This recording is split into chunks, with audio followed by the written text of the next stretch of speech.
അക്ഷരങ്ങൾ കൂട്ടിനു കൂടണ്ടേ? കണ്ണിലെ താമരയിൽ കിനാവിന്നന്നം പറന്നിറങ്ങാൻ ഉണ്ണിക്കിടാങ്ങളെല്ലാം മുടങ്ങാതന്നം കഴിച്ചിടണ്ടേ?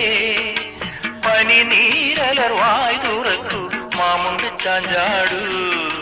കുഞ്ഞോളെ കുമ്പാളി മാമുണ്ട് ചാഞ്ചാടൂ. പച്ചക്കറിക്കായത്തട്ടിൽ ഒരു മുത്തശ്ശി പൊട്ടറ്റോ ചൊല്ലി. അയ്യപ്പൻ അമ്മ നെയ്യപ്പൻ ചുട്ടു, കാക്ക കൊത്തി കടലിലിട്ടു. മുങ്ങാ പിള്ളേര് മുങ്ങിയെടുത്തു, തട്ടാ പിള്ളേരെ തട്ടിയെടുത്തു.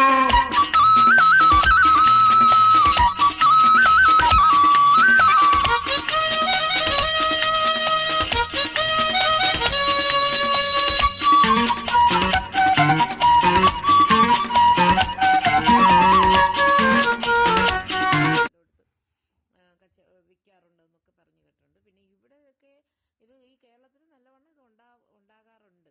അതുകൊണ്ടാണല്ലോ ഇവിടെ നമ്മൾ കണ്ട ആ സ്ഥലത്ത് ഒത്തിരി വലിയ മരമാണിത്.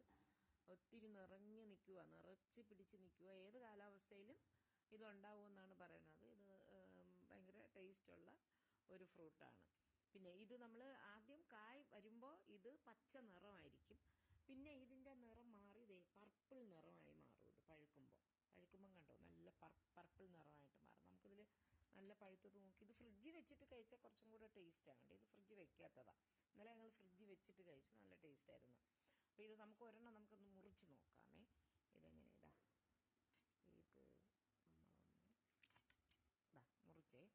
മുറിച്ചപ്പം കണ്ടോ കത്തിയിൽ നമ്മുടെ പാല് പോലെ വന്നിട്ടുണ്ട്. ഇതിനകത്ത് പാലും, അതാണ് മിൽക്ക് ഫ്രൂട്ട് എന്ന് പറയുന്നത്. പാലിൻ്റെ ഒരു ഇതുണ്ട്, അംശം പോലെ ഉണ്ട് ഇതിനകത്ത്. നല്ല ടേസ്റ്റാണ് കേട്ടോ. പിന്നെ ഇതിന് മുറിച്ചപ്പം കണ്ടില്ലേ, സ്റ്റാറിൻ്റെ ഒരു ആകൃതിയിലല്ലേ അത് വന്നത്. അപ്പോൾ അതിന് സ്റ്റാർ ഫ്രൂട്ട് എന്നും പറയും. അപ്പം നമുക്കിത് നല്ല ടേസ്റ്റാണ്. ഇത് പിന്നെ കഴിച്ചിട്ടുള്ളവർ കമൻറ്റ് ചെയ്യുക. അല്ലാത്തവരെവിടെന്നെങ്കിലും കിട്ടുകയാണെങ്കിൽ വാങ്ങി കഴിക്കുക. നല്ല ടേസ്റ്റാണ്. നല്ല ടേസ്റ്റാണ് കേട്ടോ. അപ്പോൾ നിങ്ങളും കഴിച്ചിട്ടുള്ളവർ കമൻറ്റ് ചെയ്യുക. കണ്ടിട്ടില്ലാത്തവർ കമൻറ്റ് ചെയ്യുക. ഇതുപോലെ എവിടെ നിന്നും കിട്ടുകയാണെങ്കിൽ നിങ്ങൾ വാങ്ങിക്കുക. എന്തായാലും ഇവിടെ ഉണ്ട്. ഇവിടെ വന്നാൽ നമുക്ക് ഇവിടെ നിന്ന് മേടിക്കാം.